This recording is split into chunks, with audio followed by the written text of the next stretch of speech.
What's happening, y'all? Welcome, man. Thursday. Oh, a week away from Thanksgiving. And we are thankful for college football here at Rivals Down South. And I'm T-Bob Hebert. I used to play at LSU, as you can see, probably looking at the jerseys behind me. And I am thankful for the man sitting next to me. That is my guy, SEC Mike, the host of the highest rated SEC podcast on Apple and Spotify. If you love the SEC, you love Mike. Mike, what's happening, man? Long time no see. I missed you this week. Kind of funny that the Tennessee man didn't show up after what went down in Como last Saturday, dude. Where you been running all week? What's the deal? Yeah, I've been hiding in the woods here, looking ahead to rivalry weekend. I almost don't even want to discuss what's about to happen to them Vols against Georgia in Neyland Stadium on Saturday.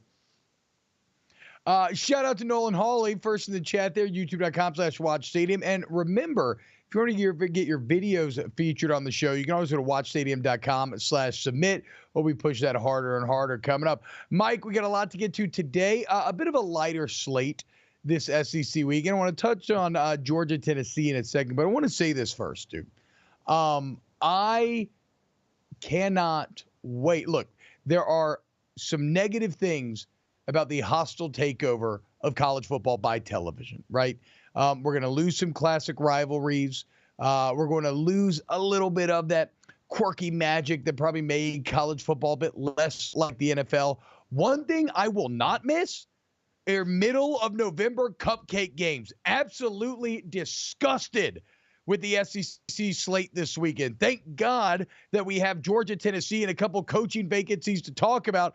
Otherwise, we just be breaking down Georgia State and Abilene Christian. And so, look, we're still going to pick the games, but it is ridiculous. And maybe it's just hitting me especially hard this year because I've come to discover that, like, the most alive that I feel during the fall is when I'm not sure if my favorite football team's going to win or lose, and it feels like my heart's going to either be ripped out or just burst with excitement every single play of the game. But like what? This Saturday, I got Jaden Daniels in the midst of a Heisman campaign. He finally gets everybody over to his side with that unbelievable Florida performance.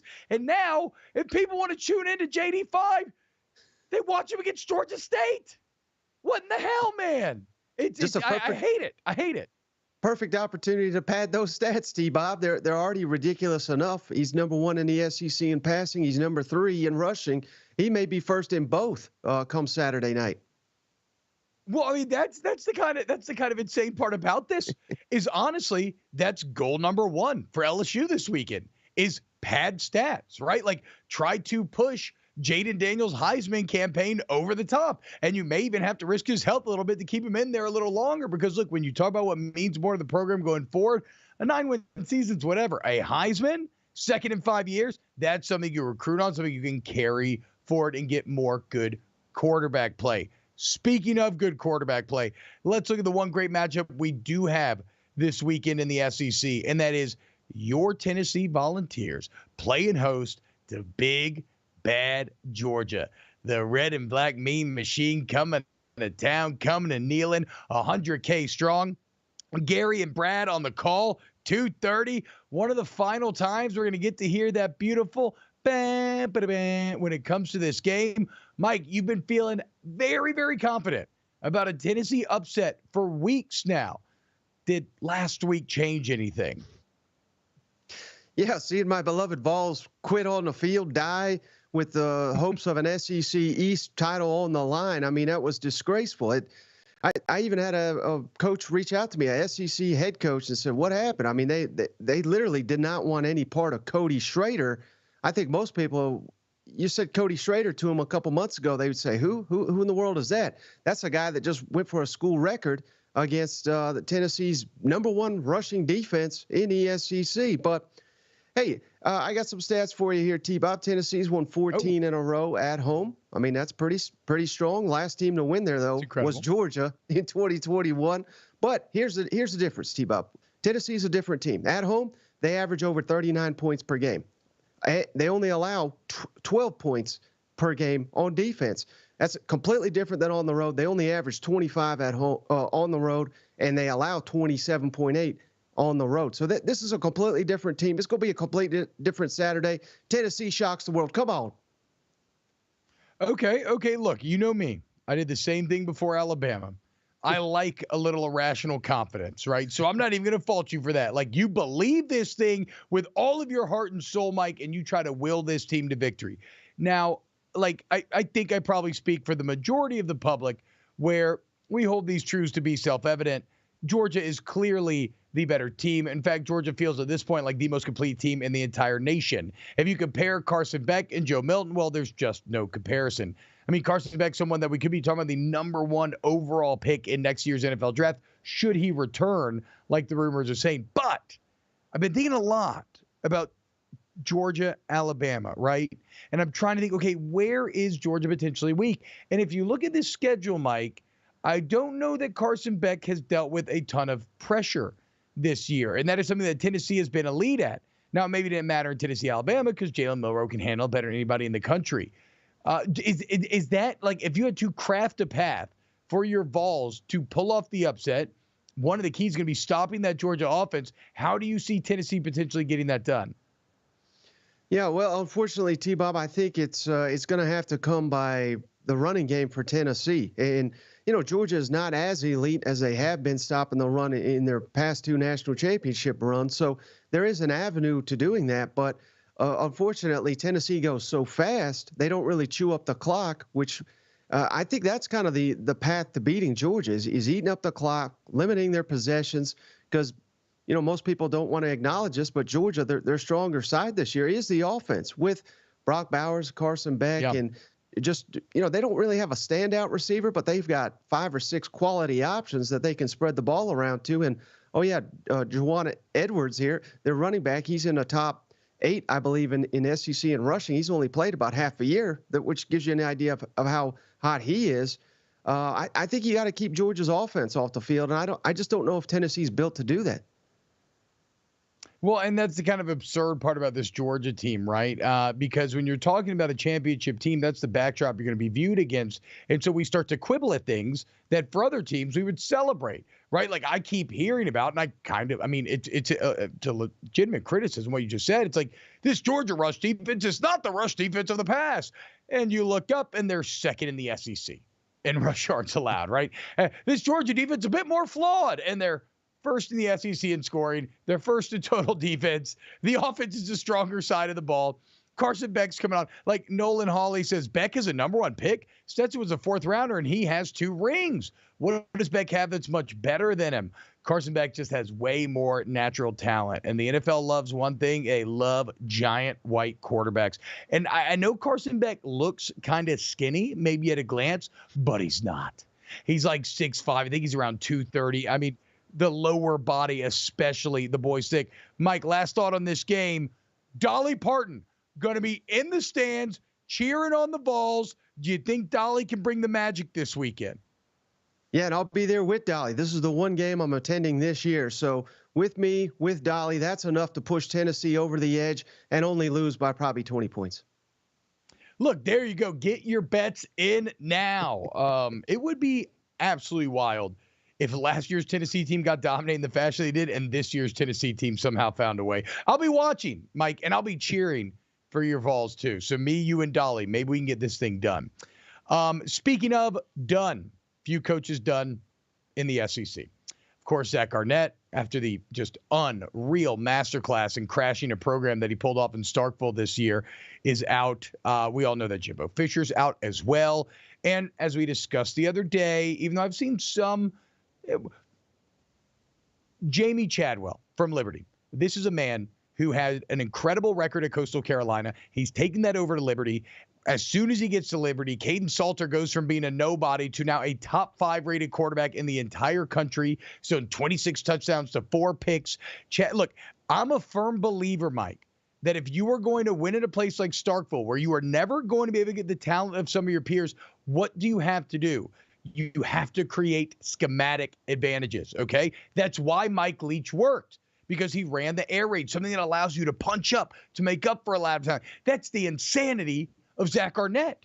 He tried to be like, we're just going to run pro style. Let's just try to out-talent. He's like, hell no, that was never going to work. And Jamie Chadwell, you have the perfect candidate to do just that. If you've never watched his teams play, He's kind of a leading offensive theorist of his time. He's created this new pseudo triple option attack that likes to throw the ball a lot. And I don't think he'd be a good fit. I don't think he'd be a great fit. I think he would be a perfect home run hire for Mississippi State. Hell, if I was Texas A&M, I'd be looking at Jamie Chadwell. I think they're probably above him.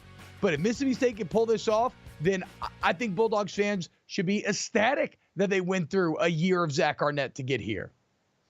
Right. And, you hit on something critical there. I mean, Mississippi State, they're never going to have the talent of Alabama, LSU, A&M, now Texas and Oklahoma. So you got to bring in someone that does something a little bit different, is exciting, is going to bring in a brand of football that the fans can get behind. Jamie Chadwell checks all those boxes for me. But the only problem, T-Bob, I think if he goes there and he doesn't find success, I don't think, he'll ever have an opportunity to land a big-time job. So I think Mississippi State kind of scares candidates like this away. How about a guy like Willie Fritz at Tulane, who anytime you mention him, people say, well, he's too old. He's 10 years younger than Nick Saban. But a guy like that, who they'll use his age against him, I think that's perfect for Mississippi State because he's doing things at Tulane that have not been done in decades. He can do more with less.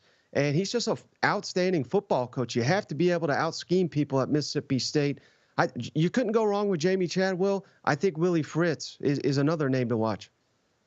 Uh-oh, Mike, your people in the chat. Zachary Whitfield, Tennessee has a three-headed monster at running back. Tennessee wins by 7. Zachary, I hope so, man. For your sake, I hope so. Willie Fritz is a great name. Another guy can punch up, do more with less. But, Mike, here's my deal. Why would he want to leave Tulane, right? Like, why? He is having incredible success. He'll have a chance of making the playoff. Hell, he would have made it last year. He would make it this year. Like, he could be in that 12-team playoff, and yet he's going to go to Mississippi State where he's going to be buried in a conference that now welcomes Texas and Oklahoma to the mix. Like, I just don't see the attraction for Fritz. Plus, he had to work through so much bad to get now finally this good. Like, if he wants to leave, I mean, these coaches are sickos. You never quite know. But I feel like that'd be real hard sell for me if I was Fritz. But to your point, I have heard they've been in discussion, maybe barking up that tree for a little bit. What about the Aggies? Obviously, A&M fans want one of the Dans, right? Be that Dan Campbell out of the Detroit Lions or Dan Lanning out of Oregon. Dan Lanning basically came out, shut that down. We discussed that. Dan Campbell ain't happening, okay? I mean, the guy is a hero in the NFL, in an NFL city now, and I'm sorry. If you can coach in the NFL, very rare. Kirby Smart is the exception. Very rare is the man who will take a college job where he has to recruit and deal with NIL and transfer portal and 18-year-olds that you have to kowtow to and tell them how great they are all the time. No. He's staying in the league. And plus, the Lions are winning. So where does that leave A&M in your opinion? Yeah, I think last time we tried to win the press conference, T-Bob, we went for style over substance. I think we do a 180 here. We obviously know money's no object when you write someone a check of $70+ million to go away and not coach your football team. How about a name like Jeff Traylor over at UTSA? He's a Texas high school legend. At UTSA, his first year, T-Bob, he was 7-5. Not great, right? Next 3 years, 30-8, including 21-1 in Conference USA. Won the division the last 2 years. They're undefeated in conference play yet again this season. I think A&M just needs a football coach, a damn good football coach. They can get recruits. They got facilities. They got the fan base. They have everything. We just need us an outstanding football coach. And I think Jeff Traylor is one to keep your eye on for Texas A&M. It's interesting to me because there's no, just like you said, there's no win the press conference candidate that they're actually going to get, right? So they're going to have to take a shot on someone. Traylor would be great. I just think A&M thinks too highly of themselves. I don't think they're going to be able to. Zachary Whitfield says, Mississippi State did the head coach dirty, in my opinion. He came in a hard time, and you fire him after a season? Come on, man. So, Zachary, this is interesting because that is something that sounds like it makes sense until you actually look at the situation, okay? Did Zach Arnett, were they awful circumstances in which he was given the job? Absolutely. But there can be coexisting truths. And the other truth is that he did an absolutely awful job as the head coach. He took a team that went 9-4, won the Egg Bowl, and finished third in the SEC West, and he turned them into a complete disaster horror show within one season. Like, again, it is entering Anchorman, Baxter, Wheel of Cheese territory, right? Like, I'm not even mad, Arnett. I'm impressed. It should be hard to crash a program as fast as you did. And so I don't think they did anybody dirty. I think they actually did Arnett a favor, giving him a chance in the first place. And I think clearly now they are better off for it. All right, when we get back, it's time to make some picks. And it's going to be an intense SEC slate this weekend. Keep it locked right here on Rivals Down South.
What's happening, y'all? Welcome back to Rivals Down South. It's time to make some picks. You see the leaderboard right there. Even though A.J. McCarron is a full-time NFL quarterback, he is still beating the two college football prognosticators on the show. What in the hell, A.J.? It's almost like you know more about football than we do. But, Mike, we're only a game behind, okay? So we got a little juice. Real quick, Lock Hesse in the chat. Could the cupcakes before Thanksgiving have anything to do with the fact that it's Thanksgiving and student leave campuses? No. It's because coaches are cowards, and they have rivalry week the last week of the season, and no coach wants to lose that game, and they're just buying themselves a pseudo bye, and it's ridiculous. TV money needs to stop coaches from being cowards. All right, let's get into picks. And we'll start with the big one, Mike. Georgia, Tennessee. I think it could be a lot closer than people anticipate. I think Vegas is thinking the same. The spread's only about 10 points, but I just don't see even a Tennessee homer like myself can actually predict it. You hope for Tennessee to win, but you can't predict this one. Georgia's red hot. Give me Georgia. Yeah, I mean, look, it's Georgia. I think the first half you're going to feel like it's interesting, and Tennessee's going to win some moments, but like Alabama game, they just lack the consistency to finish the fight. Chattanooga, Alabama. Give me Chattanooga, Alabama. Alabama big. UL Monroe, Ole Miss, Lane Kiffin. He's going to notch his 9th win, one closer to another 10-win season. Just in time for him to take the A&M job. Yeah, give me Ole Miss. Ooh, okay, so I'm actually blind picking this one. Southern Miss, Mississippi State. Do we expect an interim bump here? I have no idea how good Southern Miss is or is not this year. Okay, I'm going to try to just honor the SC, not get too cute with it. Give me the Bulldogs, little interim bump, post Arnett coming out with a win. Yeah, and I think Will Rogers is suiting up for Mississippi State. So I think that'll be enough to give him a boost to get this win, but it's not going to be pretty. God, Will Rogers. He used to play football pre-Zach Arnett. Now I haven't even thought about him once this year. Abilene Christian, Texas A&M. The Aggies can't do much right these days, but they should be able to beat Abilene Christian. Give me Texas A&M. Yeah, and how about Jalen Henderson? Came in, first start, 4 touchdowns. I think they improve without Jimbo Fisher on the sidelines. A&M big. New Mexico State, Auburn. Auburn's hot right now, continuing to heat up towards that Iron Bowl. Let's go. Auburn wins. I think Auburn wins, but not big. I think they're looking ahead to the Iron Bowl a little too much here. FIU, Arkansas. Look, Arkansas wins, but we're looking for improvement. We're going to need a better movie at halftime. I told you yesterday, Polar Express is a garbage Christmas movie.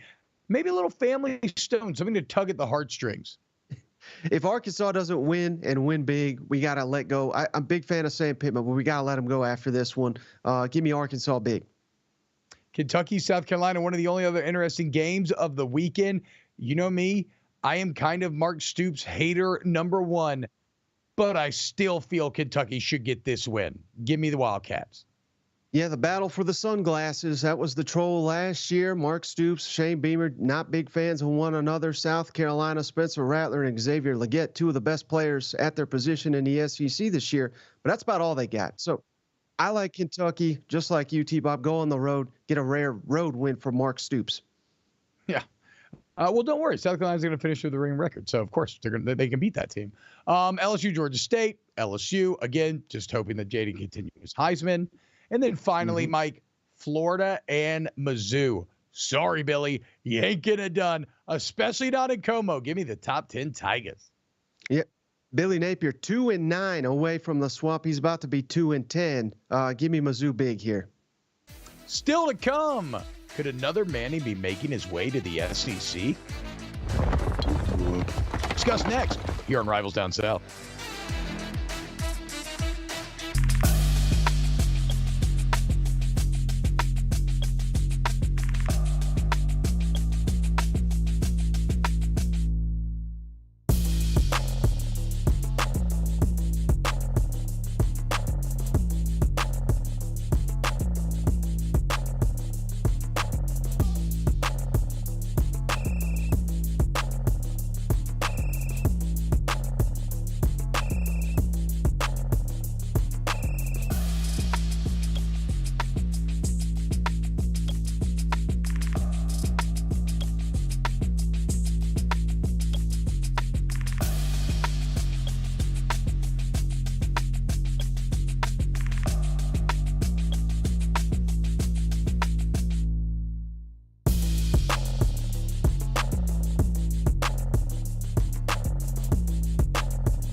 What's happening, y'all? T-Bob here, SEC Mike, Rivals Down South. Shout out Stadium. Shout out Zach Lock, Nolan, everybody hanging out in the chat. There's been an interesting development in college football, Mike. See if you can keep up with this, okay? Because it gets complicated. It turns out if you pay people money to do a job, they're more willing to continue to do that job. And so reports start surfacing this week that Carson Peck thinking about returning to Georgia again and leading the Bulldogs. Quinn Ewers thinking about sticking around in Texas, not trying out the NFL first. And it makes all the sense in the world. You're the big man on campus. You're winning. It's easier than the NFL. And these guys are now making millions of dollars. This is great for college football. It's not great for backup quarterbacks. And so it does beg the question, right? You can already see my eyes getting a little wide. Anytime you have one of these guys returning, you want to raid their pantry.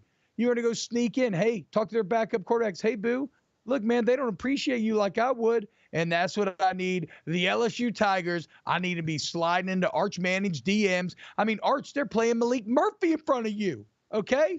Look at Joe Burrow. He transferred in from Ohio State. What'd he do? Won a Heisman. Jay Daniels transferred to Arizona State. What's he doing? About to win a Heisman. Arch, let's go 3 for 3, Mike. What do you say? I mean, it makes all the sense in the world, but here's the problem, T-Bob. The Mannings are built different. And I do think that even if Ewers comes back, you got to remember, he's injury prone. He's never went the whole season playing the whole year. So if he comes back, I still think there's an excellent chance Arch Manning sees the field for Texas. It's all about Sarkisian. As long as Sarkisian's there, Arch is going to be there. They're making the decision. This is a 20-year decision for the Mannings, not a 4-year decision. I don't see any shot that Arch Manning leaves. I really don't. I think that becomes more interesting if Malik Murphy stays. Right now, if Malik leaves, then the path is right there. Head over to Iowa, says Patrick in the chat. What do you want him to die? You just want him to be like just disappear, like Infinity War style? Mike, thank you so much. Thank you, everybody. We'll see you tomorrow. Brand new episode of Rivals Down South.